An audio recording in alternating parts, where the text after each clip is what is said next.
Hi there. In this tutorial I'm going to cover how to create an effect like this. I had a similar video quite some years ago, and this is an updated one to take into account the changes for Mantaflow and Blender 3. So as you can see, we've got a fluid simulation here filling up the inside of some text. And the idea of the effect is that it fills up largely from the bottom and fills up to the top, and then overflows when it gets to the top, as you can see. And there are a few subtleties, some of which came in with the most recent versions of Blender, that we'll need to deal with as we go. And this is a cycles render, even though it's a nice smooth render, as you can see. So to begin with, we just need to make our text. For this particular format, we want to keep it pretty simple. So I'm just going to add text object here. You can see it's rotated, so we'll go rotate X 90. And I just used my names. And you want to stick with a font that is reasonably simple. The more complex it is, the more likely you are to have issues in setting it all up. And if you want to change the font, make sure you've got the text selected. Come down here in that letter A, and then you can click font here, and you can open your font folder, which after a few seconds will bring up previews of the fonts. I'm working in Windows, of course. It may work slightly differently on a Mac. So I decided to choose a reasonably smooth font, something like this. So each of the letters were fairly continuous and didn't have lots of little fancy bits, such as one like this, which would be much more difficult to do this effect with. So we'll go with this one. This one is Bauhaus 93. We'll go to orthographic mode and we'll just lift it up a bit. And then for my particular effect, I wanted the letters to sort of cascade. So the first problem is they're obviously separated way too much. So if we minimize font and we come down under paragraph to spacing, we put a line spacing option. So I can start to change that and get them to within sort of touching distance of each other. If we go to wireframe view, we can see it a little better. And I'm going to turn off, I think, the grids, because they can make it a little more difficult to see some things. So I want my letters to just overlap very slightly. So let's drop the line spacing a bit more. That might be too much, so we'll go for 0.55. That's not too bad. And then I obviously need to shift each letter out slightly. So that's getting there. We need to adjust the line spacing a bit more.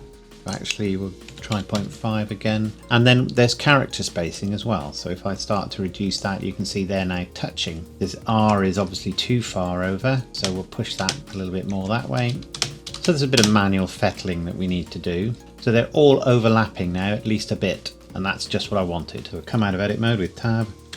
And at this point you can continue in text mode, or you can switch over to mesh mode. We're going to have to convert this to a mesh in a moment, but I've generally found if you do too much in text or curve mode, text is a form of curve, when you then convert to a mesh you'll tend to have much more complicated meshes, which is more likely to cause problems anyway, but you can give it a go. So that's a nice simple font. If I just right click and I can say convert to mesh.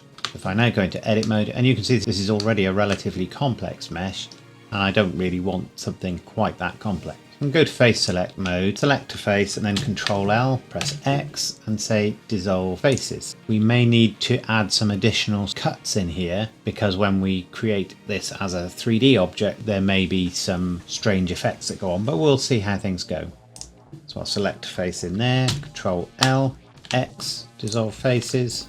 There's other ways of doing this. You don't necessarily need such simple geometry. You can use decimate modifiers and things like that, but this is what worked for me.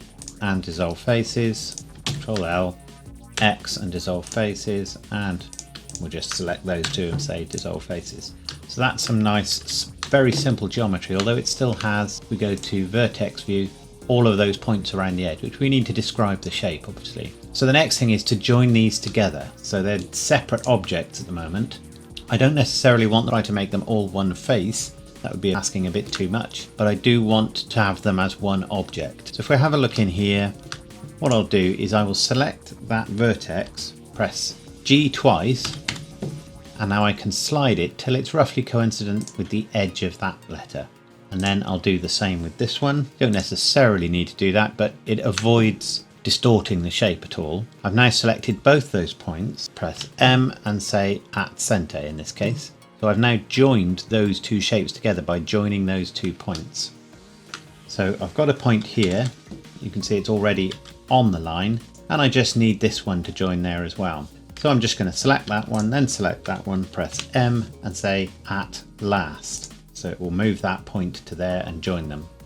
So now I'm just going to select all of these points and just press X and say dissolve vertices. So you can now see these two shapes are joined, but I've allowed the fact that they have two separate faces because, as I say, I don't want the geometry to struggle too much at the next phase. So we'll now do the same thing for the other shapes. In this case, I need to subdivide to add a bit of extra geometry. So we'll subdivide that one and we'll subdivide that one. Bring this one down to here. It doesn't have to be perfect. You're not going to be able to see it. By using G twice, it will constrain the movement of the point to the existing line. So then I'm going to select this point,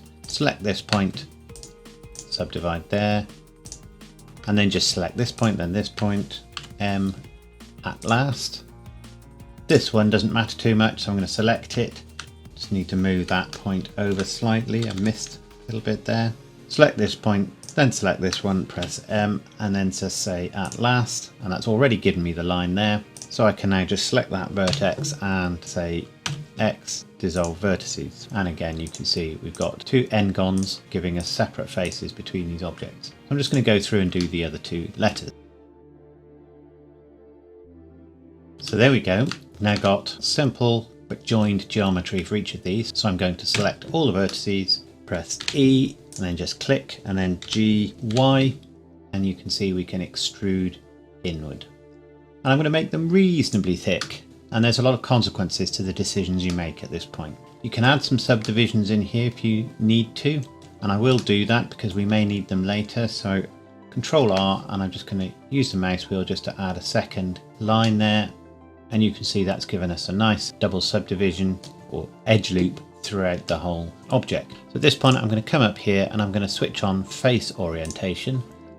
So the first thing we can see is the faces are actually backward. So in other words, what we're looking at here is what would be considered an inside face, and normally that would be a bad thing. So normally I would go into edit mode, select all the vertices, go into the mesh, under normals, and say flip. And now you can see they're all blue, which means that's an outside face, and that would be correct for most things. But in our case, this is going to be a container. So we actually want the normal on the inside really. It possibly doesn't matter too much, depending on what we're going to do next now, but there are a few peculiarities of more recent versions of Blender to do with Fluid that we need to deal with. So I'm just going to leave that as it was. So we've got effectively the normals facing the wrong way. They're facing inward at the moment. And we'll start some of our Fluid stuff, and then we'll hit some of the other problems and deal with those. So I'm going to add a simple mesh object. I'll make it a cylinder. Doesn't matter too much. Now you can see this one's blue because the normals are on the outside, and I'm going to scale that down quite a long way and put it up here because I'm going to fill up the S to begin with. I'm going to make it slightly longer like that. So we'll go to wireframe, make it slightly smaller, and I'm going to apply the scale. You need to get into the habit of doing that a lot because simulations, particularly Fluid sims, are often upset when scales aren't quite right. Just to be clear, if I rescale that, I haven't mentioned this recently about scale.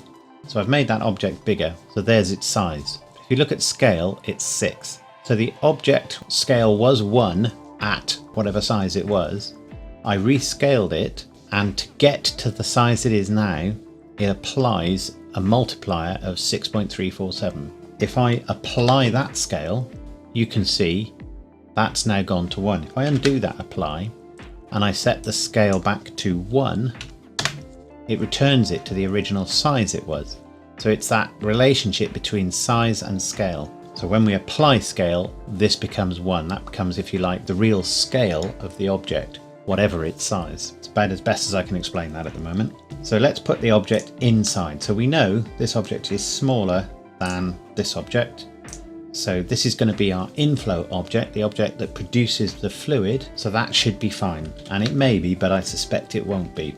And I'll get into the reasons for that in a minute. So with that object selected, let's just give that a name. So that's going to be inflow, and we'll leave the text called text at the moment. And the easiest thing to do now is just go up to Object, Quick Effects with our Fluid object or inflow object selected, and just say Quick Liquid. And what that does is that creates us a fluid domain because we have to constrain the amount of the world that Blender uses to do fluid calculations, otherwise it would never finish those calculations.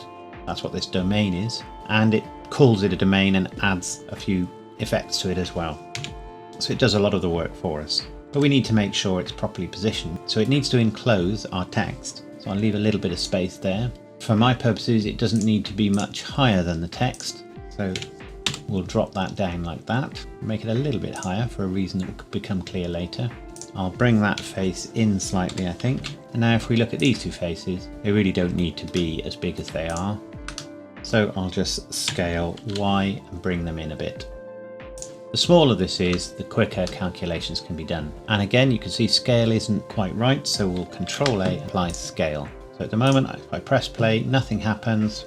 We can't see any simulation results or anything like that. So first of all, with the inflow object selected, we'll come to physics properties, and we can see by default it's been added as a flow object, flow type liquid. So that just means if this works, we get a volume of liquid which is equivalent to the object here that will then just fall into the simulation and behave as, hopefully, as fluid behaves. That's not quite what we want because we're going to need a lot of fluid here, so I want this to be like a tap. So if I change flow behavior, rather than geometry, we want that to be inflow. So now we'll use this geometry and say fluid is coming in based on that volume of geometry. So the bigger this object is, the more fluid will be coming in a given time. Substeps we can get into, but generally you only need those for very fast flowing fluid or if the inflow object is moving. In this case it's stationary, so we don't need to worry. Initial velocity we can use to direct how the fluid is flowing in. I'm happy for it to just fall, but if we wanted it to come off at an angle, then we can add an XYZ initial velocity. We can also change the source velocity here if we want the fluid to flow in faster or slower, but we need to turn that on to do that. I'll turn that off for the moment. Still nothing happening, so we'll select our domain. You can see this is fluid type domain type liquid, so that's fine. You can see there's a resolution here, and if we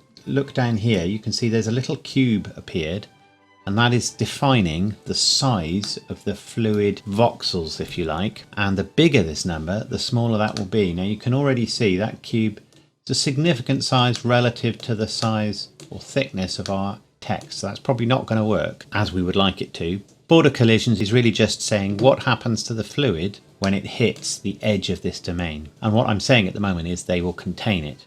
If you turn this off, the fluid will just disappear when it hits the edge.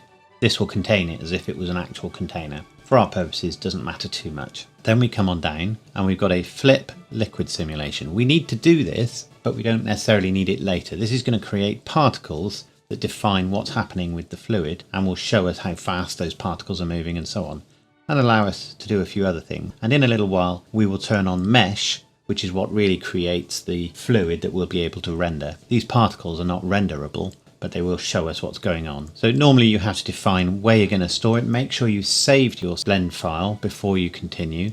You can specify a specific place to save your cache, which is useful if you're going to come back to this later or want to do more with it later. Now the end needs to relate to how long it's going to take. Now I needed about 750 frames to fill my text up. I'll put 500 here, but that won't be enough, but it'll get us started. And if I want the fluid simulation to continue to be simulated all the way to the end of my animation, I need my frame end to be the same as that, 500. Now obviously it might be you don't start your fluid simulation until frame 100, in which case the frame start could be set to 100 there. And if we click is resumable, it means if we stop our simulation, check how it's going, we can then just carry on from where we stopped. Or if we need to increase the length of our simulation, we can just carry on simulating from where we were, which once you start simulating higher resolution water simulations is a useful thing to be able to do because they take quite a while to simulate. So by default this is on replay, which basically means it will try to simulate whenever you click play, and obviously we're getting nothing at the moment. I'm going to change that to all. Clicking play doesn't automatically cause the simulation to take place. I need to click bake for that to happen. So I'll click that now, and you can see it's going quite fast. It is quite a low resolution simulation anyway, and that's done. So let's have a look at our simulation. And as you can see, absolutely nothing. No particles have been simulated at all. So the first thing to check is the resolution, because sometimes the resolution is too low for the size of the simulation you're trying to do. And other people have commented on this as well. Sometimes you need to increase the actual size of your objects just to get the simulation to work. But before I do that, let's try just increasing this to 64. So that little block is smaller now, as you can see, and that is much smaller relative now to the size of my inflow object. So I found I had to go up even higher to 128 in order to get anything to happen, which is relatively high for this stage in the simulation. And you can now see we're getting fluid particles come in, and at the moment they're just falling straight through and hitting the bottom of the simulation. So the issue there is the size of my inflow object. Now obviously I can make that a little bigger, but what I'm going to try doing is making the whole simulation bigger. So I'm going to scale 3, press S and then 3. So everything is 3 times as big. Control A and apply scale. So just check that the scale is applied to everything. Yep, it is. Select my domain again, click free on the bake, and then I'm going to put this down to 64 and then click bake. That's going very fast, so I'm not convinced, but it is working actually. So that's fine. And all I did was make all of the object a lot bigger. So I can now click resume and let it carry on. And we'll stop it there and have a look at what's going on. So you should be able to see we've got a stream of fluid coming in. This is only showing the surface of the fluid, and the colour represents how fast the fluid is moving. So obviously as it's falling, it's gaining velocity, and it ran out of the simulation there. But once it's settled into the surface of the fluid, it's quite a bit slower, so it's a darker blue. It would even go red if it was really fast moving fluid. One little thing, if you're struggling to see what's going on with your simulation, with your domain selected, if you go to particle settings and then select the liquid, you'll see a liquid particle system there, and go to viewport display, you can actually increase the size of those particles.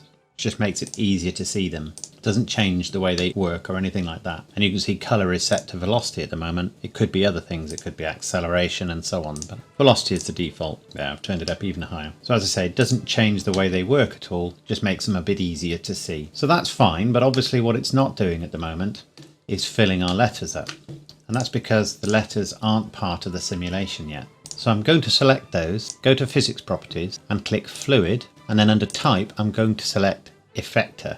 Literally it affects the simulation. The type is collision. Substeps again only really use that if your collider, your collision object, is moving. You don't really need it for a stationary object. And surface thickness I'll come to. You can animate whether it works as an effector using this use effector button, and I'll talk about isPlanar in a moment. So remembering that our normals are on the inside with this object, in theory this should now work. Initially it's not going to make any difference because you need to resimulate with the way I've set it up. So I'll select my domain, click free bake and then bake again. And I'll just let it go for say 100 frames and then we'll have a look. And unsurprisingly, it didn't work. It's completely ignored my object. So the initial problem is that my object has no thickness. So there's two things we can do about that. One of them is we can add a solidify modifier. What that does, it adds extra geometry to thicken your object. If I come to solid view now and just hide the domain, you can see it's blue now, and that's because it's created new faces. If I look inside, you can see it's blue inside as well. So we've got a solid object now that's got an external and an internal face, and we can play with the thickness of it here, as you can see.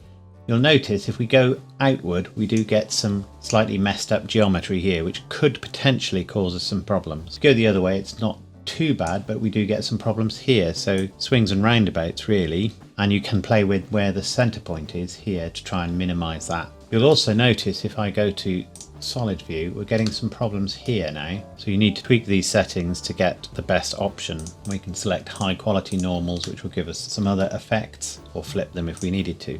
So we've got a solid object now. So we'll select our domain, go to physics properties, click free to remove the simulation and then bake going.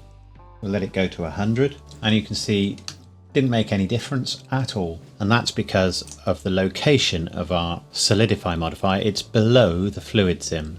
So now let's pull it up and put it above the fluid sim. Select our domain again and free the simulation and bake all. And still it's not working. Now, if you get it thick enough or you have the simulation size small enough, it will work. So we can give that a go We'll free the simulation and we'll come to 128. Even 128 isn't a particularly high resolution, but it will take longer to simulate, of course. So I stopped it at 50 there, and you can see something different is happening now. So we've got 128 resolution divisions there, and we can see that our simulation is now responding to the letters, but we're also getting the fluid just leaking out all over the place. And if I went to a higher simulation resolution again, probably would find a lot less fluid leaked out. Might still have quite a bit leaking out. And I spent a lot of time on that and really struggled with it. So there's two things affecting this. One is the resolution here, and the other is how normals and so on are being detected. So whether you use a solid object like this or not is up to you. You may want to, because you may want the object to be visible. I didn't have this visible in the end, but if you wanted it to look like a glass container, for example, then you want a real object there. Although of course it doesn't necessarily have to be the object that's causing the simulation. Another approach to dealing with this is you actually have another version of these letters that's slightly bigger than the letters that we have here, but aligned into the same position, and then you add a Boolean modifier to the fluid simulation and the slightly bigger letters, and what that will do is effectively delete any fluid that escapes. You do that after you've done the simulation, and so no liquid will come leaking out. But that is again a bit of a hack or a workaround for a little bit of an issue with the simulation. So what I'm going to do at this point is I'm going to remove the solidify modifier, but I'm going to go back to the physics settings and I'm going to turn on is planar. And what that's really telling Blender is this object has no real world thickness because I've removed the solidify modifier, but treat it as if it has. So let's try that again. I spent a lot of time battling with this to some extent because there are a lot of interacting problems such as the resolution and so on before I finally managed to get it to work fairly consistently. It isn't entirely intuitive, but let's bake that. I'm still at 128 samples at the moment, and I'd rather do preview bakes at a much lower resolution, but we'll let it get to 50 frames as before and then see what is or isn't happening. So it's taking a while, which suggests something's happening. If it goes very fast, usually that means you aren't going to get any fluid. But if I scan back, you can see I've got no fluid, nothing there at all. And this seems to be an artifact associated with having a closed mesh. It took me a long time to find out what this was. If my mesh was bigger, it may well work anyway. So by making it, for example, bigger on the Y, that can fix this issue because you might want a closed mesh.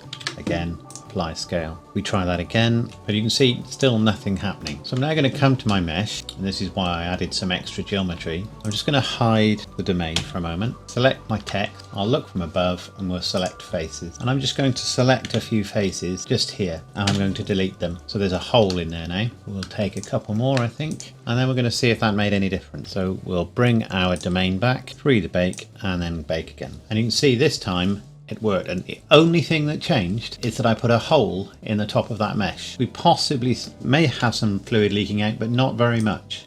But there's another little artifact that you'll be able to see, and that is there's a big gap between where the fluid is existing and the edge of the object, and that gives you a clue to some extent as to what the simulation is doing. It's actually adding a sort of border around everything when I put that is planar on it. And if you need to, you can actually thicken that border with this surface thickness. Now in this case we don't want to thicken it, I'd rather it was much thinner than that. And certainly the higher the resolution of your simulation, the smaller that border will be. But that's one thing to be aware of, and you may find your initial hole up here isn't big enough. I guess if you imagine there was an invisible solidify modifier on it, so it's thickening in from this side and thickening in from this side, and if the resultant hole is smaller than the smallest water particle, which of course is the size of this little cube down here, then in all probability the simulation won't work. But once you cut that hole in the top, you will find that it will work like that. It took me quite a long time to find that because it isn't very intuitive. And I in fact ended up putting my inflow object outside, but it wasn't necessary. What really made the difference was having that hole in my mesh. So with that in mind, let's try turning the simulation down, because we may find it will still simulate with a lower resolution simulation. It depends. This is part of the challenge of fluid simulations. They do interact. Obviously it's going very fast, which makes me wonder if it's actually simulating any fluid, so we'll find out now. No. So again, there you go. At 64 with this particular setup, it's just not working. There's probably somewhere in between. You don't have to have powers of 2, so let's try 75, and even that's not working. But if I made this hole bigger, or I made the whole simulation bigger, it may well work at those sizes. It's just better with fluid simulations and many other sorts of simulations to start with the lowest resolution that will give you an idea of whether things are working, and then build up to that slowly. Otherwise you'll be waiting a long time for things to work. So this time it's working, so we're up at 100 divisions, and you can see the simulation is starting to run. But you'll notice it's got stuck in the S, and that's because that's effectively that hole has been blocked off by that invisible surface. So we'll go back up to 128. I did mine at 256. You can obviously go even higher than that and get a better quality simulation that looks more like real liquid, but it will take a long time to render. It can only do that with the CPU at the moment. Adaptive time steps will mean it will do more calculations when it thinks it's necessary to do that because there's a lot going on, and less when it isn't necessary. So what it's saying here is when there isn't much going on in the scene, so the fluid's barely started to come in, just do 1 calculation per frame. But when there's a lot going on, do 4 calculations. So if you find the quality of the simulation isn't as good as you'd like, rather than turning this resolution up, which may be necessary, you can actually turn the number of calculations up here. So particularly where the fluid is moving quickly, it will effectively work out. For example, if there was a droplet falling from here to here and it took 2 frames to do that, instead of just working out where it was in the first frame and where it was on the second frame and that's it, it will say, well, it will have been here between halfway through frame 1 and the end of frame 1, and then worked out where it would be next. And sometimes that's relevant if there's an obstacle in the way or some other effect that might have taken place, even though you don't actually see it, because it's obviously only rendering 1 frame then the next. It's not rendering in between frames, but this is allowing it to work out what's going on in between frames.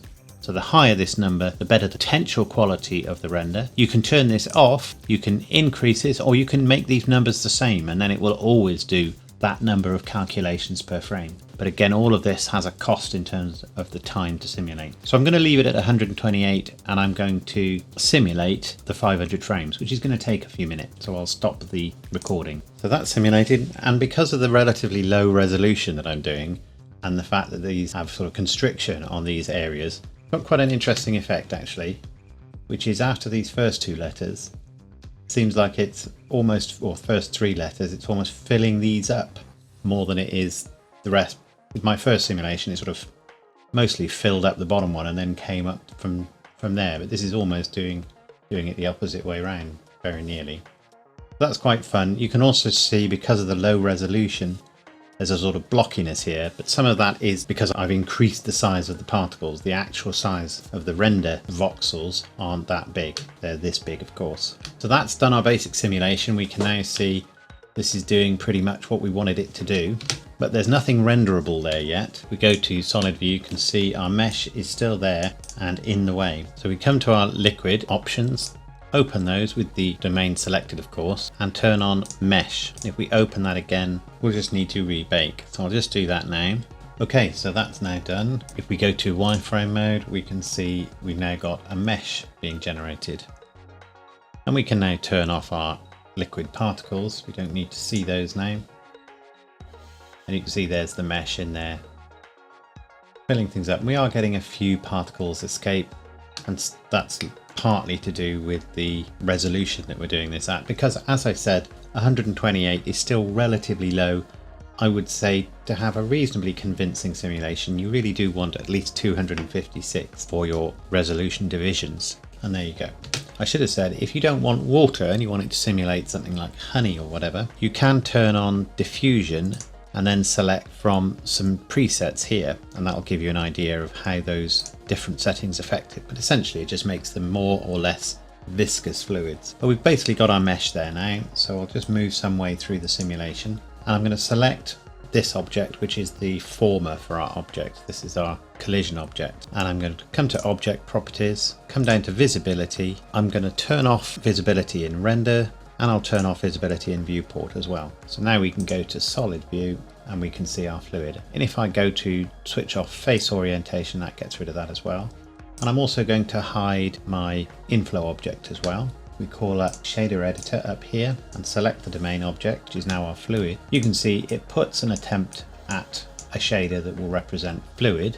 The index of refraction is at about the right number for water, and they do add this volume absorption node as well, which I haven't found to be particularly helpful, and it will certainly slow renders, so I generally remove that one. One of the complications of being able to render water or fluids is that you need good lighting. Just a single light source is generally not going to work very well for fluid. So the first thing I'll generally do, I'll go to the world shader, I'll say use nodes, and then I'm going to add a texture, which is an environment texture, and I'll load in some form of HDRI. It doesn't matter too much, but obviously it's going to give the general color view of the scene. So let's look in here. These are real HDRIs. If you just use a normal image, it'll still work to some extent, but obviously won't necessarily completely wrap around the image sensibly, whereas a proper HDRI will give you light sources. So we'll try that one, and we'll go to rendered view. And I'm doing this in cycles, by the way. So now I'll connect my HDRI in, and we'll look through the camera. Now I don't actually want to see my HDRI, so I'll do the usual trick. I'll duplicate the background node and set that to black, and I'll add input, which is light path node, and I'll add a shader, which is a mix shader, black background into the other side, and then we'll just say is camera ray controller for that mix shader. And now at the moment we're only seeing reflections and transmission. I'm now going to add color mix node, drop that there, change that to add, set it up to full, and I'm going to add his transmission ray into there as well. And now we're not getting the background showing through even here, and that may or may not be what you want. But what I also then did was put a plane just beneath it, go into edit mode and just press U unwrap. I'm going to look at that object from above, made it fairly sizable, and we'll add a new material. I'm going to add an input, which is a texture coordinate. I'm going to add a mapping node, and we'll take the UV coordinates into there. I'm going to add texture, which is a gradient texture, and take the vector into there. I'm going to add the usual color ramp node, take the gradient output, doesn't matter too much which one you use, into the input of the color ramp. And initially I'm just going to take the color out into the base color. You can see we're just getting a gradient there at the moment. And I'll change this to quadratic sphere. Set the X and Y to -1. And I set the scale to, see we've got a sphere in the middle now. I set the color ramp to ease, and then instead of going into base color, I took that into alpha. So it looks like that at the moment, but if we go into rendered view, you can see we just get this sort of hazy area around our object, which is actually fading to transparent. It's not actually fading to black. And then finally, I added 2 lamps. I'll put some point lamps into the scene, quite bright. So I'll set these to something like 5 kilowatts, and I set some fairly strong colors to them. So I'll put another one over here, but we'll set this one to try yellow and maybe at a different height. And you can see it gives this interesting effect. You can see we've still got a bit of noise in the scene. Although strictly we do need caustics with a liquid. For a scene like this, we're not really seeing the caustics. So by turning those off under light paths, it will reduce the amount of noise, won't completely get rid of it, and speed up the rendering slightly. We can increase the number of transmission light paths as well, so we could go up to 24. That may help slightly. But the main thing is we're going to need to add denoising. So let's just set our camera up and then I'll render a frame. So if we have a look at how many samples we've got here at the moment, that's going to render a lot of samples for a proper render. So let's change that to 64, and we'll even drop the preview render down to 12. We don't have denoise on at the moment, but let's have a look at that. Bearing in mind, we might be recording this as an animation, as I did, so we don't want each frame to take too long to render. So that took about 7 seconds to render through the GPU, which isn't too bad. With a more modern GPU, you probably get that much quicker. Still a little bit of noise, but we haven't denoised it yet. So if we click denoise on now and re-render, took a lot longer to render, it took 21 seconds this time. But you can see it's a fairly perfect render as far as noise is concerned. And again, of course, you could render this in Eevee, which would be a lot quicker and a lot less noisy. So that's really all there is to it. I will upload the original file for my Patreon supporters, as I do with all of my projects. If you like this video, don't forget to click like and subscribe. If you've got any questions about any of this, please put them in the comments below. I do read them all, and as far as possible, I do try to answer them all. And otherwise, I will see you in the next tutorial. Thanks a lot.